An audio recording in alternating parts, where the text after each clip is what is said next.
Mi bomo pa več ali manj nadaljevali z temi naložbami, kot so že. Imamo razpisanih kar nekaj dvoletnih projektov, kot so pločniki ob železniški postaji, potem urejanje prometne ureditve in pa pokopališča v Brežicah in pa seveda še stari most čez Savo.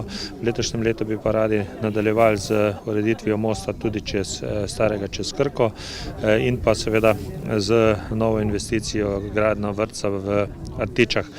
Prav tako pa seveda upam, da nam bo uspelo tudi še določene ostale investicije po različnih krajevnih skupnosti, predvsem pa intenzivno za nas je pomembno načrtovanje, predvsem kar se tiče kolesarske steze od Trnja do Dobove in pa seveda tudi od starega mostu pa do Krške vasi. Prav tako pa treba povedati, da smo v lanskem letu več ali manj prodali vse parcele občinske, kar se tiče industrijskih in obrtnih con, zato gre za novo načrtovanje obrtne cone v Dobovi.